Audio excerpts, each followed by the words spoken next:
I sat alone in the dim living room, the clock's second hand ticking away the silence. The air was thick with the smell of my husband's cologne, a scent that lingered like a ghost.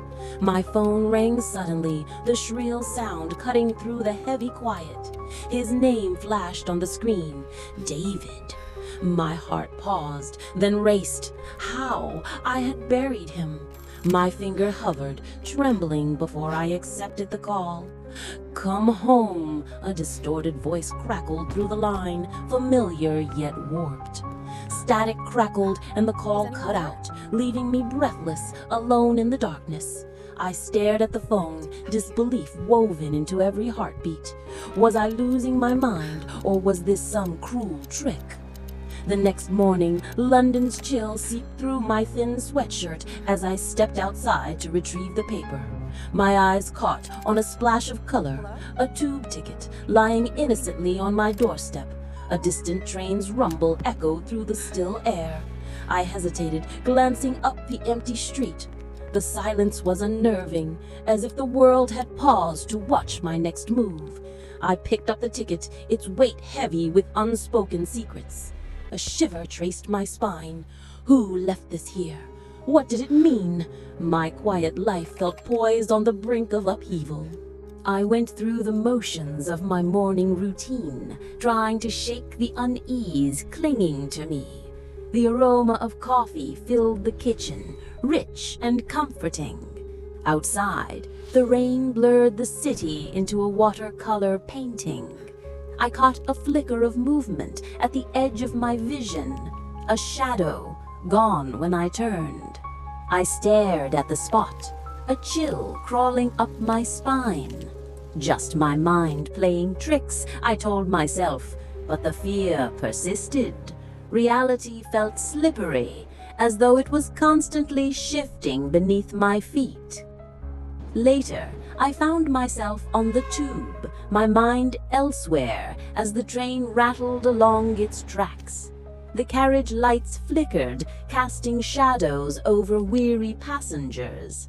Then I saw him, a man on the platform, his coat and shoulders hauntingly familiar. My heart lurched, hope and disbelief tangled in my chest. I rushed off the train, feet barely touching the ground, but the platform was empty, save for the echo of my hurried footsteps. It couldn't have been him, could it? Back home, I found 2 more tube tickets slipped under my door. The envelope was inexplicably cold. I glanced around the dim apartment, shadows whispering secrets. My phone rang, static hissing through the line. My heart raced as I stared at the phone, at the tickets. Each one felt like a piece of a puzzle, an invitation, or a trap, or both. Déjà vu washed over me. Was I on the brink of something inevitable? I met Linda for lunch, trying to act normal. She noticed my distraction, asked if I was okay. I hesitated, then shared my bizarre experiences. Her skepticism was immediate, but gentle.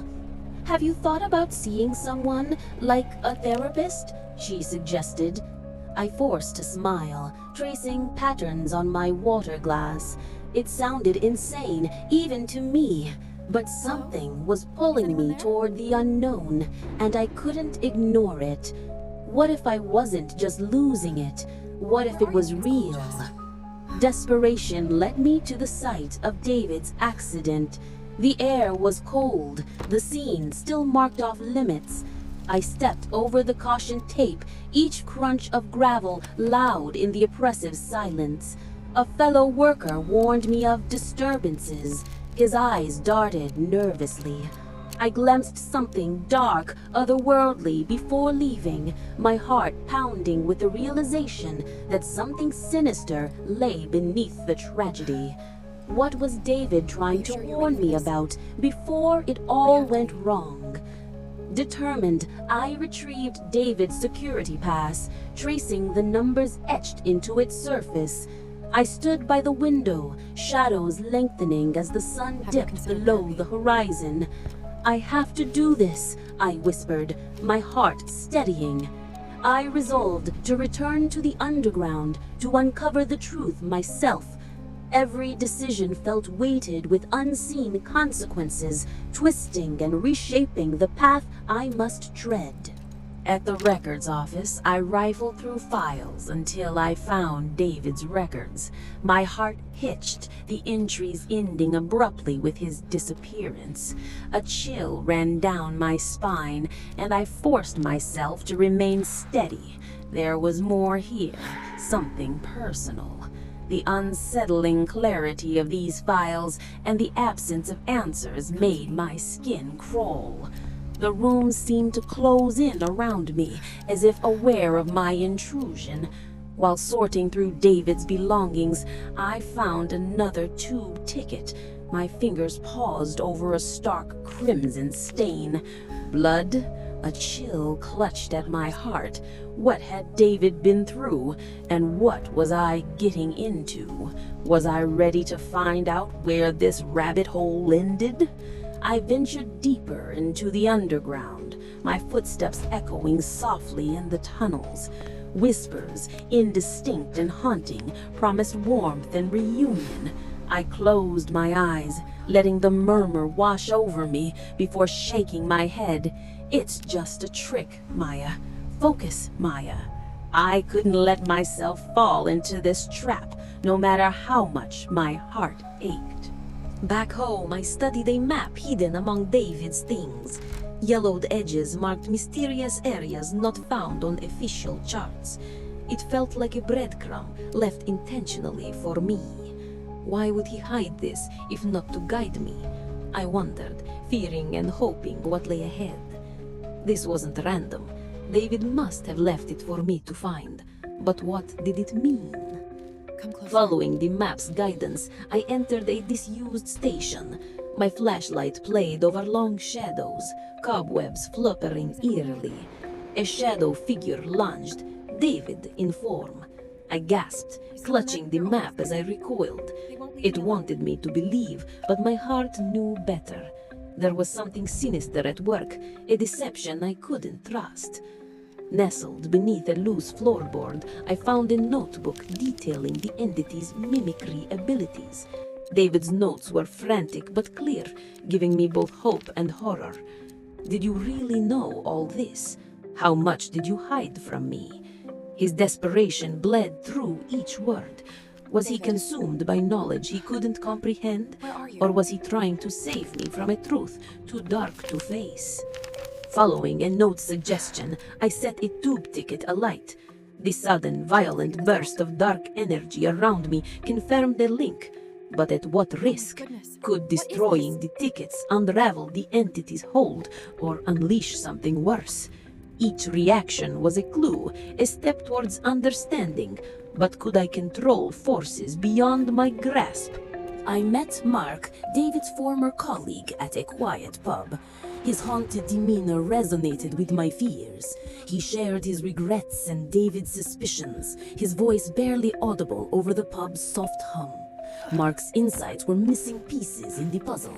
Shared delusion or validation, his words hinted at a truth I felt all along but dared not acknowledge.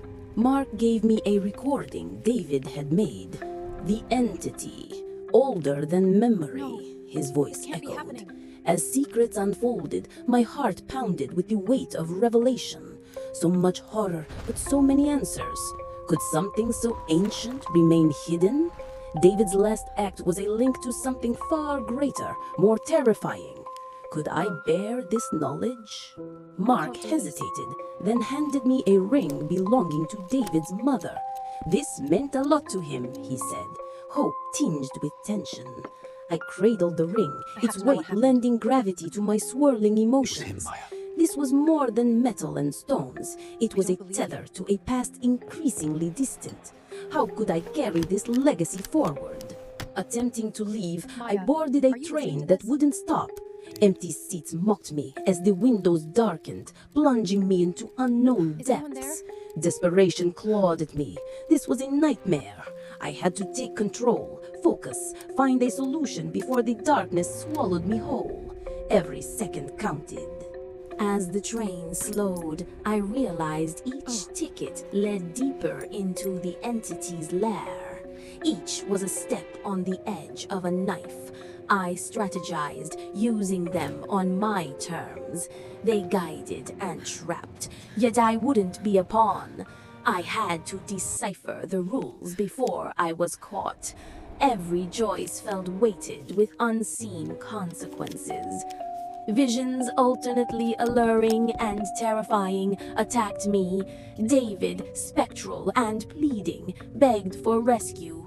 My resolve hardened despite the assault, and I whispered defiantly, "You are not real." It twisted my fears, but I wouldn't yield. How could I believe in these cries when everything here was crafted from my nightmares? I'd find my way through this darkness. Replaying the recording, I spotted a clue. The junction, a place of power. Armed with the heirloom, I resolved to confront the entity there. The way forward was grim, but now clear. The burden of uncertainty lifted, replaced by determination. I would honor David's memory and find peace. It wasn't just about facing the entity, it was about finding peace for myself.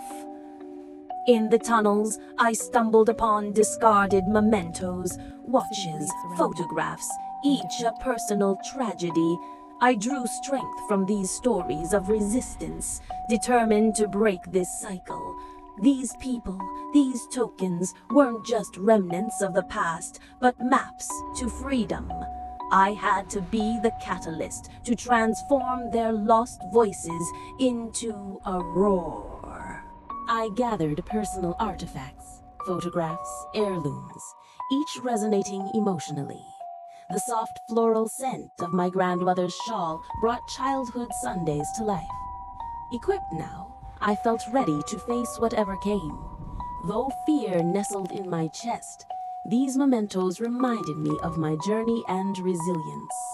Guided by the map, I approached the heart of darkness. Shadows pulsed around me, alive and oppressive. I paused, fingers brushing warm stone. I couldn't trust this map, but it was my only path. Each pulse of this cave was a reminder of what was taken, urging me forward. I lifted the heirloom, feeling its warmth spread. A path unfurled amid the dark. Silently, I mouthed a prayer. This light thrummed with life, a legacy of strength. My heart swelled with hope and longing. Could I be worthy to carry such a lineage? I felt the spirits of those I loved urging me forward. I faced the entity, its whispered seductions calling. It used David's voice. Our eternities await us. Tears blurred my vision, but I tightened my grip on the heirloom. I wouldn't submit. David, Its silence was hearing me? deceptive, yet I kept stepping. I have to. Every whisper clawed at my defenses, but I reminded myself they were lies. I reached for my phone, playing David's favorite song. The melody was a beacon, scattering shadows. The entity recoiled, and a path revealed itself. This wasn't just a song, it was a lifeline. Love resided in every note, a bond unbroken.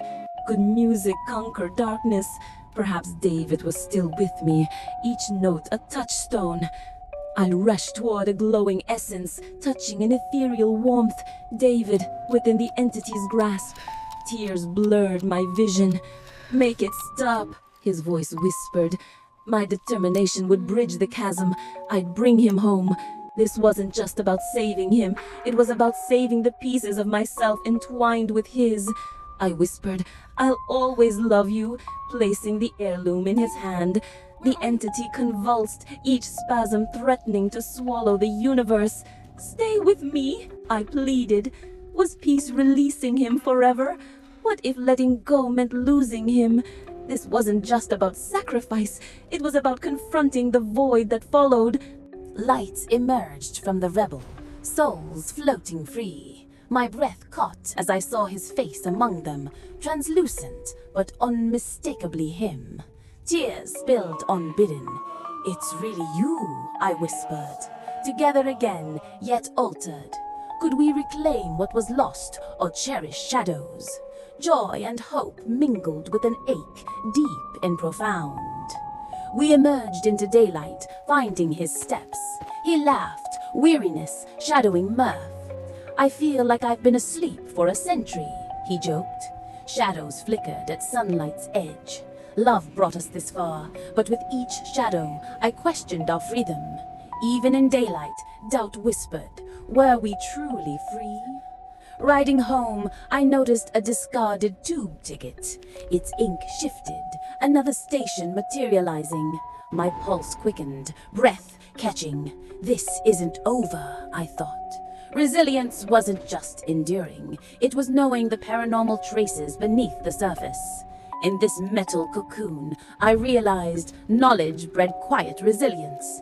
The journey continued.